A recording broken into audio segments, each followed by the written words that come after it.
Welcome to our first market update of April. Today we're talking home prices and scary headlines, so stay tuned.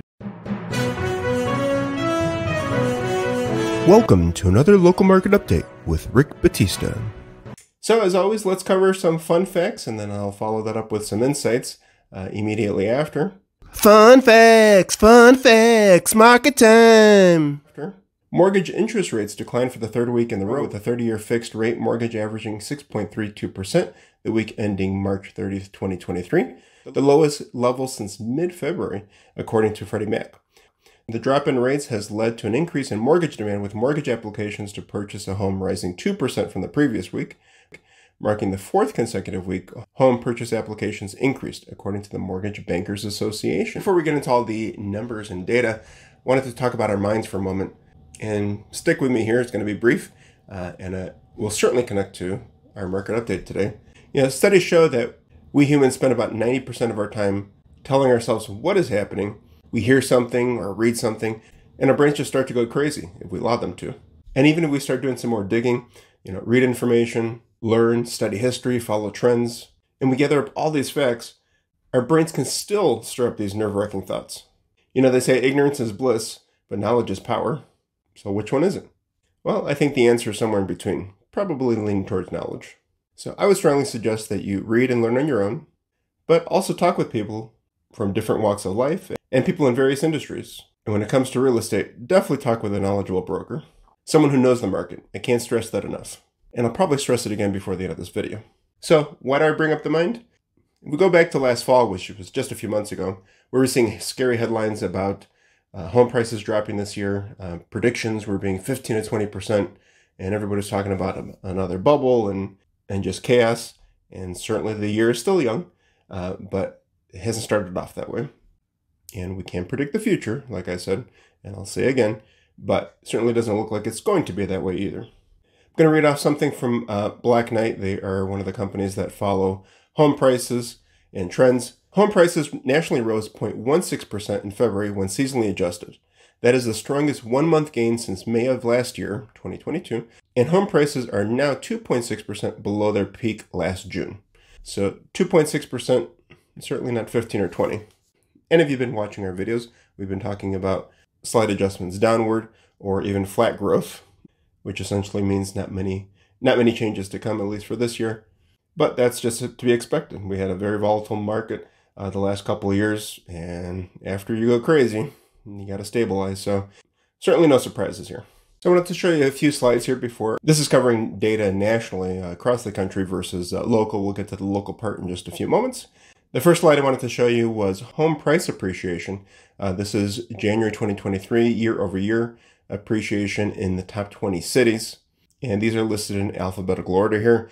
You see Chicago being at 4.8% on the upswing, where Portland, San Diego, San Francisco, Seattle are in the red. But nationally, and this is according to S&P Case-Shiller, nationally there was an increase of 3.8% in home price appreciation. And certainly there can be several factors as to why that's the case, especially considering regionally how the price differences, especially when you're looking at this regionally across the country. One theory from a reporter from the Wall Street Journal, Camille Bresson, said, certain housing markets in the West have enjoyed long price run-ups since the 1990s, when the rapid growth of the technology industry fueled the housing market boom. Now the cities most closely associated with tech have the fastest falling home prices.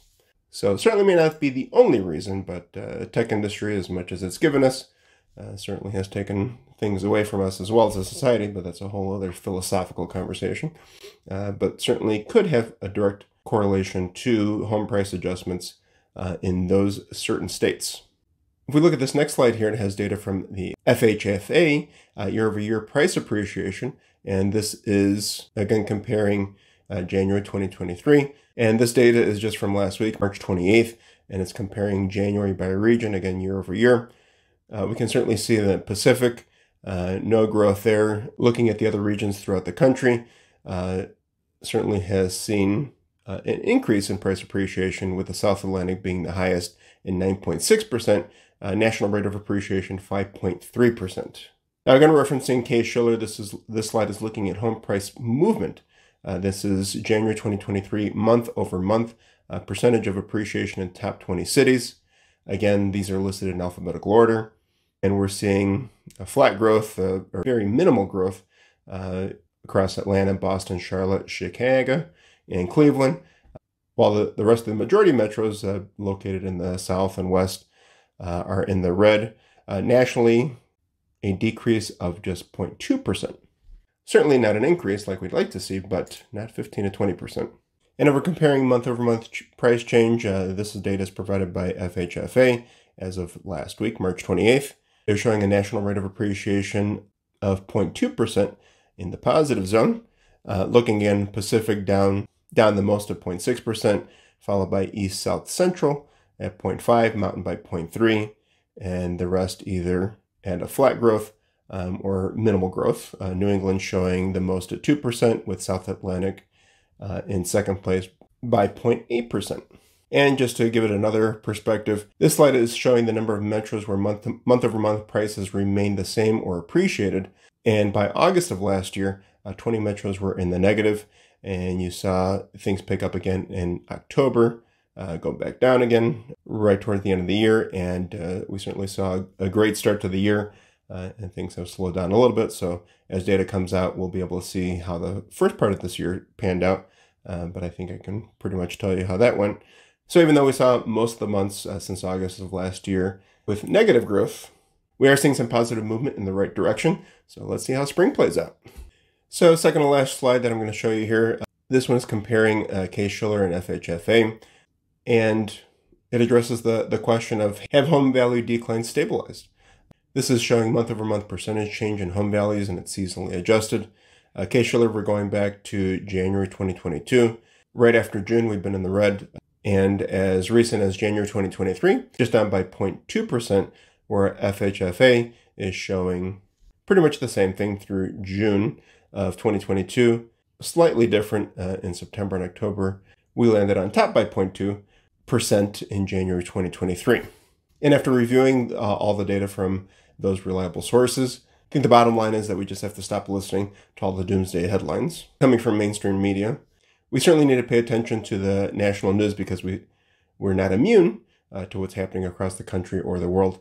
But please, let's focus more on what's happening locally. Because if you have a home in Chicago or you're looking to buy a home in Chicago, all the things happening across the globe, across the city, across the state, across the country may have an impact on the home price. We really, really, really have to hone in on what's happening within just a few blocks of your property, what's happening in your neighborhood, what's happening in the area that you're located in. So whether it's me or another realtor, make sure you're working with somebody who knows the market. And in a market like this, when the market's crazy, so many people jump into the industry, you can throw a pebble and hit a realtor. And homes are selling like hotcakes. When you're hiring somebody who just has a license, you're basically just tossing money in their pockets. But in a more normal market, in a challenging market, which I think today's market are both of those things, you really need somebody who knows their shit. Because I guarantee you, if they don't, it's going to impact you. It's going to impact your bottom line. All right, I promise, last slide before we jump into the numbers, to really put things in perspective. We're taking a look at the growth, and this is based on Case-Shiller's data. If you're looking at the growth and value of a property, if you had purchased a $500,000 home back in January of last year, you can see where it appreciated all the way through June. It would have topped off at just under $546,000, and then the depreciation from July through December, landing in January 2023 at just over $529,000. Chances are, unless there's some crazy circumstances, you're not going to be selling your home within a year's time. But markets do go up and down, and if you're staying in your home for several years, some people several decades, you could have certainly ended up selling it at some other time to make more money. But you got to sell when the time's right. So that's why we look at market value as of today. But essentially, if you had purchased that home valued at $500,000 just over a year ago, you still wouldn't be necessarily losing money on that because that home still would have appreciated. So now let's take a dive into quick facts and all the fun numbers, because I know you're waiting the whole weekend just to get to this moment. We're looking at information and data that is provided by the Chicago Association of Realtors. It's current as of April 3rd, just yesterday, and it's covering the week ending March 25th. First, looking at year-over-year changes in new listings, the detached market saw a decrease of 30.7%, while the attached, being condos and townhomes, dropped by 30.3%. Under contract, hey, here's a positive. Haven't seen a positive in this bucket in a while. Detached market up by 5%, while the attached was down by 38.1%. Homes for sale, year-over-year change. Detached market at 4.3%, while the attached was down by just under 32%. So let's unpack that a little bit more. New listings, we wrapped up the week of March 25th with 282 detached single-family homes, bringing us to a 3-month average of 284, down by 12.6%.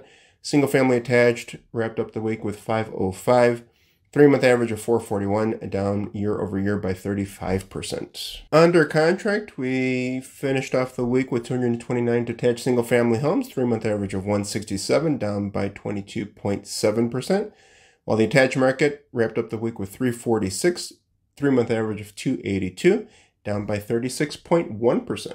In homes for sale, we wrapped up the week of March 25th with 2,149 single-family detached homes, bringing us a 3-month average of 2,365, up by 14.1% year-over-year.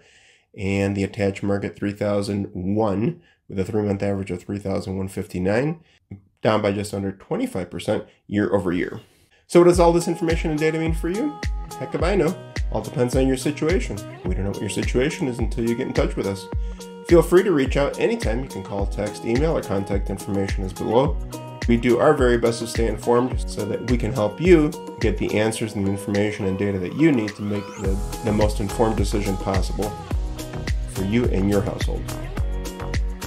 So thank you so much for joining us. Appreciate your time. Take care of yourselves and each other, and we'll catch you next week.